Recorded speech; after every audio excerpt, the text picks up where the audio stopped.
Relative à l'allocution du chef de l'État à la 77e session ordinaire de l'Assemblée générale des Nations Unies. Nous, collectif de communicateurs du changement pour la nation congolaise, CCN en sigle, membres de l'Union sacrée, venons en ces jours féliciter le chef de l'État, son Excellence Monsieur le Président de la République, Félix Antoine Tshisekedi Tshilombo, pour son discours combien magistral à la 77e session ordinaire de l'Assemblée générale des Nations Unies, qui donne à la face du monde la détermination du peuple congolais d'en venir à bout de l'insécurité à l'est de notre pays, particulièrement celle faisant état de l'agression rwandaise ainsi qu'au mutisme de l'Organisation des Nations Unies. Sur le drame que vit la République démocratique du Congo, malgré la présence de la MONUSCO depuis 25 ans. En effet, depuis 1996, la République démocratique du Congo a connu une agression à terme de révolution afdélienne. Après l'assassinat en 2001 de Mouzé Laurent Désiré Kabila, paix à son âme, une multitude de rébellions soutenues principalement par le Rwanda et l'Ouganda n'a cessé d'endeuiller la République démocratique du Congo. Des solutions multiples en termes de dialogue ont été mises en branle, sans solution aucune. 21 ans après l'assassinat de Mouzé Laurent Désiré Kabila, l'ONU est intervenue par la MONUSCO et jamais la paix n'est revenue. Aujourd'hui, après beaucoup de tergiversations, le Rwanda vient d'être cité comme agresseur de la République démocratique du Congo par un chef d'État congolais. Nous citons son Excellence Monsieur le Président de la République, Félix Antoine Tshisekedi, autrement dit béton armé. Ce dernier a appelé par son discours à la 77e session ordinaire de l'Assemblée générale des Nations Unies à la prise de conscience de la communauté internationale sur la drame congolais. Compte tenu de ces faits, nous constatons que le chef de l'État est en phase avec son peuple congolais. Par ailleurs, nous souhaitons que cette commission avec le peuple transpire dans le traitement du budget. Au niveau du Parlement, en octroyant à la défense du territoire, au service de sécurité et à l'amélioration des conditions de vie une quantité consistante de ce qui précède. Nous jetons les éloges au gouvernement de la République démocratique du Congo pour la performance accomplie de 14 milliards 600 millions de dollars de prévisions budgétaires pour l'année 2023. Ce faisant, nous appelons le Parlement à privilégier la tenue des élections dans l'exercice budgétaire 2023.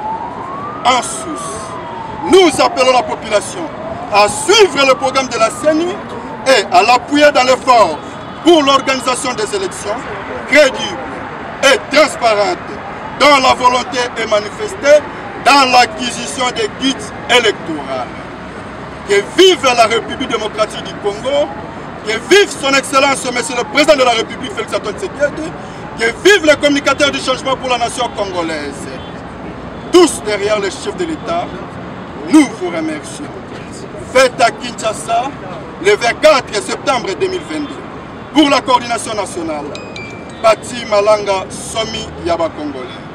CCN viva! Viva! CCN viva! Viva! CCN viva! Viva! Viva! Viva! Ensemble, soutenons les actions du chef de l'État. Il y a un communicateur du changement pour la nation congolaise. Oyo, Babengi Ango CCN en sigle. Vous allez membre de l'Union sacrée. Olandisama la déclaration politique relative à l'allocution du chef de l'État à la 77e session ordinaire de l'Assemblée générale des Nations Unies. Toyebaki na kotombela tata mokonzi ekolo ngonya bemoka koswa kolandisama déclaration pe discours aye oyo ezalaki clair lokola mai wa source kotalisa la communauté internationale ndenge nini bakongomani bazali agressé na bidongolo miso mitema likundu ya barwande oyo baza kolinga toujours kotia biso miso na kolandisama bozu ya mboka na biso nde yango na tata mokonzi ekolo ayebi na koyebisa la communauté internationale a rappelé bango ke batala yiki mbinga oyo ekoleko kati ya mboka biso Congo particulièrement na est ya biso uta même boye ya FD lokati ya mboka biso tomonaki yiki ezaki toujours ka kosalema tomonaki na bowe na après liwa ya Condor Laurent Désiré Mouzé Kabila paix à son âme tomonaki Monisco elongana oni babaki na reçoit part ya responsabilité tokanisaki ke ekomema biso na kimia mais ndoka nde kimia tikalaki komona na te elelo oyo mwana mboka Félix Antoine Tshisekedi ayebisi na monde entier mobimba que RDC ezali agressé par les Rwandais amarché bamona ete pe asili kotalisa même na bayi Monisco ke na sima moko ya mikolo ekoya bakanga bisaka bango bazonga mboka bango pe toyebaki na koloba lisusu ke kolandisama na moko oyo etali budget oyo mwana mboka Jean-Michel Chama Lukonda uta ko présenter na niveau ya parlement oyo ezali à peu près 14 milliards de dollars 600 millions oyo pona biso ezali prévision budgétaire moko ya esengo pona année 2023 nde na cadre wana tolobaki basoje na likambo etali sécurité ya mboka na biso basoje pe na likambo etali 145 territoire pe batala oyo etali kitunga ya mama oyo yango nde kopesa kokoso okati ya monyalo makolo ya biso Congo pe na suka na yango toyebaki susu na koféliciter gouvernement na bainformation oyo bayebi na kosala mpona likambo etali maponami parce que na minute oyo bao bakanisaki ezali utopie ezali ndoto mais comme une réalité incontestable oyo tomoni déjà bakiti électoraux esi ekomeli biso monyelo makolo ya biso Congo oyo même déjà bandi komeka koeseye yango mpona kotalisaki ya solo na mibu oyo ekoya to na mikolo oyo ekoya tokozala na maponami mpe na identification na yango wana biso bakongomani baso toyebi na kotombela tata mokonzi ya ekolo mwana mboka Félix Antoine Tshisekedi longonya pe na mokakoswa pe topesi lisusu longonya mokakoswa na bacommunicateur baso ya CCN le communicateur du changement pour la nation congolaise membre de l'union sacrée pe totondi su longonya na bakongomani baso oyo bayingelo monyelo ya ekolo ya biso Congo pe na koyebisa na bakouche politique baso baoposa bato ya pouvoir société civile bacentriste biso nyonso tozala nsima tata mokonzi ekolo mwana mboka Félix Antoine Tshisekedi po botelemi bwaye ezali mpona instauration ya paix na tout monyelema ekolo ya biso Congo. Que vive la République démocratique du Congo. Je vous remercie.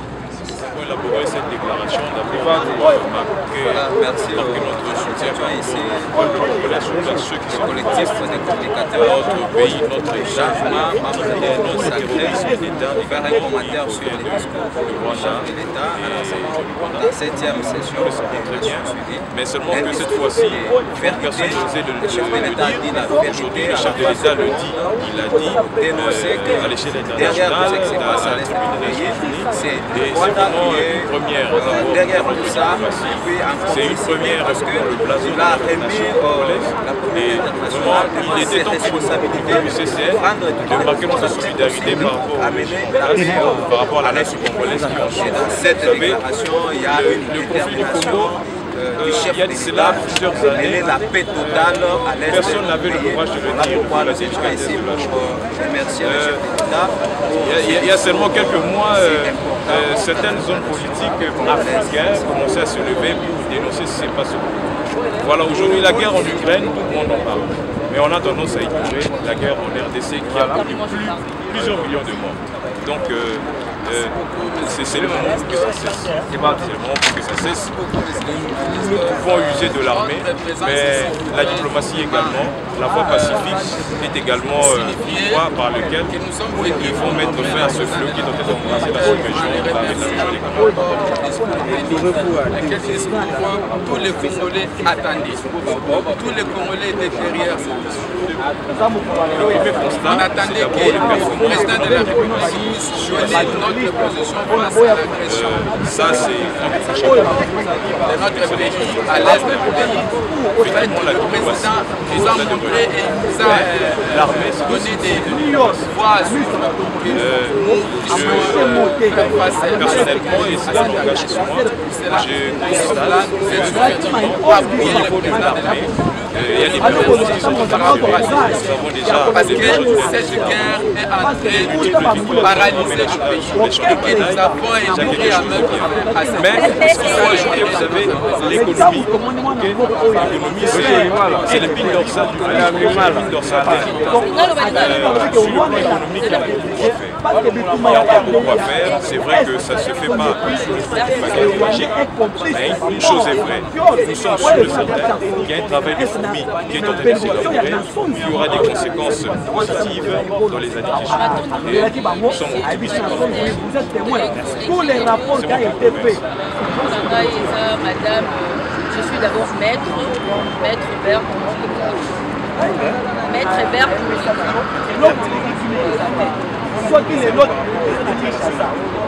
Oui, Motoba Ezali, nous avons fait sa merci tout d'abord, on a discuté des complications concernant la Est du pays.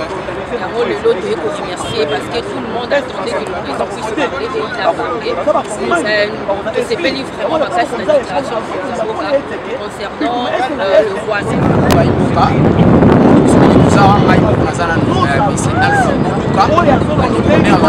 Du peuple. Tout les liboso ya Assemblée nationale Pamba parce que vous avez un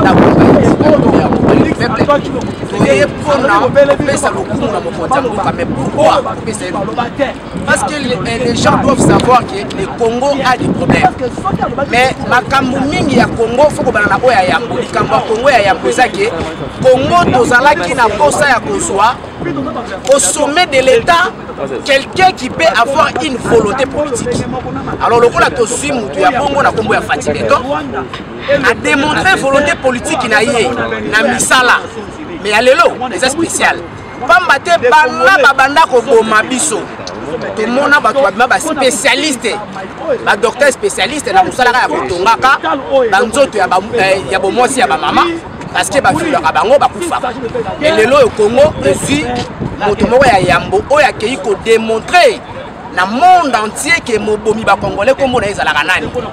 Alors le chef de l'État a eu courage wana, a eu un risque wana ya kolakisa dans le monde entier que agresseur na biso yeyo et puis a tiré devant un fait accompli.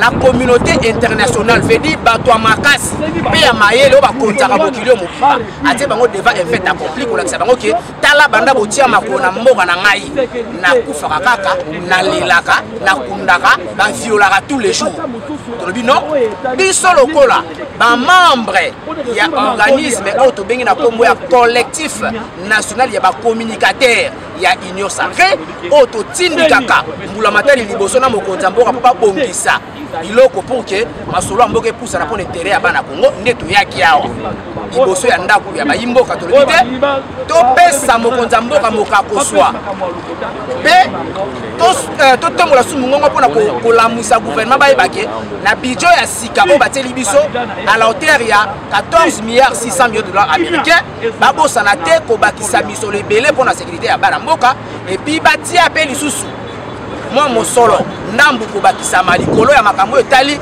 nzungu kitunga ba mama parce que on a des phrases de bien social au peuple congolais il a rapport na makambo kolia ya mo molito tele maki awa pona kobela koloba pour que ba imboka na ba o bakambaka na ba o ba balandaka bango na sima bayeba ndeto pesi merci na ba o nyoso balandi biso ko bakangaki nazali moko ya ya ba ya population français et awa kotombela mwana mboka de la République na mobisi bayebaki discours oyo kokonza mboka na éloge na ye auti kosala mboka oyo ya kitoko asali devant le Conseil de sécurité ya Nations Unies. Le président de la République atangeli biso komo ya agressé ya mboka na biso. Le monde entier eyebi ete ya Congo ezali bongo Kagame na Rwanda.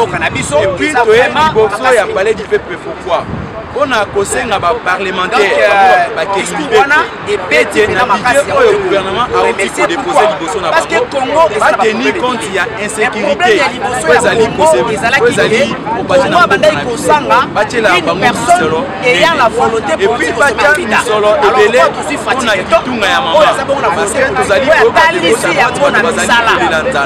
cette fois-ci la budget ya 14 milliards moins ça peut quand même soulager ba posa ya ko défier États-Unis chef de l'État pour présenter d'abord chef de l'État et puis pour encourager c'est que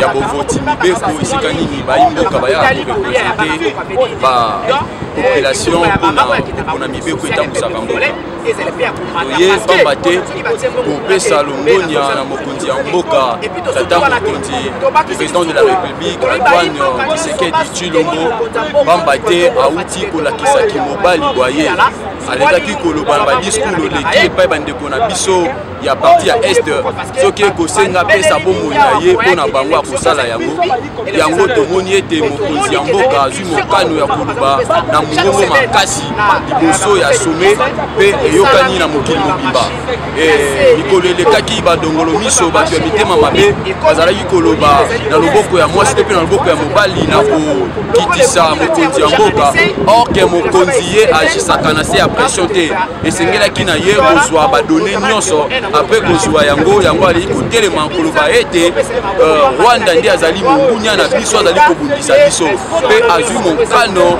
epamba ete bayimboka oyo bayaki biso tokanisaki bayaki mpona kopesa kimia zoka depuis MONUSCO aya na engumba ya Congo kino lelo ata kimia moko mpe tozwi te yango azwi mokano koyebisa bango kokende kolibere mboka lelo deja peuple congolais ayebi mongunya na ye ayebi nani azobundisa ye donc esengeli na biso bato ya opposition bato ya majorité parti civil to mpe autre po eza likambo ezosenga kimia esengeli na biso kotelema biso nyonso elongo na nsima ya tata mokonzi mpona kopesa kimia epai bandeko bazali na ngambu mpe eloko ya mibale topesi longonia pamba te na prévision budgétaire to mpe mobongisi yawe esali ete mosolo etambusaka mboka oyo mwana mboka Sama Lukonde akitaki koloba liboso ya baponami ya mboka yango ete toli koloba ete yango ezala na priorité na biso eza ete bamama bazongela wenze na kitunga pamba te mokonzi ya mboka asosoli ete ke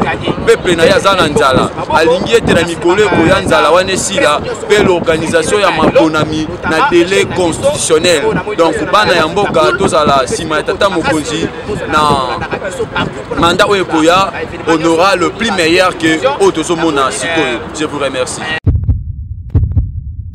Eshima, votre magazine qui bat au rythme de l'actualité. Une réponse à vos besoins en information, un éclairage dans divers domaines. Impartial, documenté, instructif. Eshima au cœur de l'info.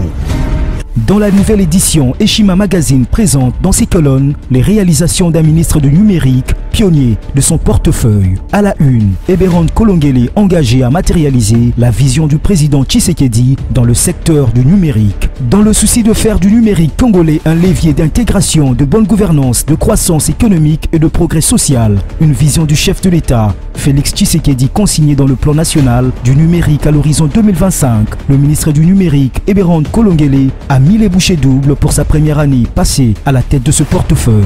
Un bilan dressé en 9 points, parmi lesquels la mise en place d'un cadre juridique du secteur dénommé Code du numérique. Dans une interview exclusive accordée à Eshima Magazine, l'ancien directeur du cabinet intérimaire du président de la République revient sur la mission principale dévolue à son ministère et comment il est arrivé à l'élaboration de la feuille de route du programme de transformation numérique de la RDC. Autre titre à découvrir, mobilisation de recettes, DGI, Barnabé Mouakadi, 2 ans de pic inédit. Le 16 juin 2022, le directeur général des impôts Barnabé Mouakadi Mwamba a totalisé 2 ans à la tête de la DGI. Sous sa direction, la mobilisation de recettes a atteint des pics jamais réalisés pendant les 24 derniers mois. Une courbe ascendante quasi permanente malgré le contexte difficile lié notamment à la pandémie de Covid-19. Autre performance à découvrir dans Eshima, c'est le 2 ans d'une lutte sans merci engagée par l'IGF contre le détournement des deniers publics. Découvrez un résumé des actions menées par l'équipe de Jules Alinguete et Victor Batoubenga ces 2 dernières années, conformément à la vision du président de la République, Félix Antoine Tshisekedi. Ce qui a conduit à la réduction sensible des détournements en masse opérés par les prédateurs des finances de l'État. À lire également, élection 2023, Denis Kadima va corriger les erreurs du passé. À 1 année et demie des nouveaux scrutins en République démocratique du Congo, l'équipe de la CENI dirigée par Denis Kadima s'emploie à perfectionner les opérations électorales afin de corriger les erreurs du passé et changer l'image de cette institution.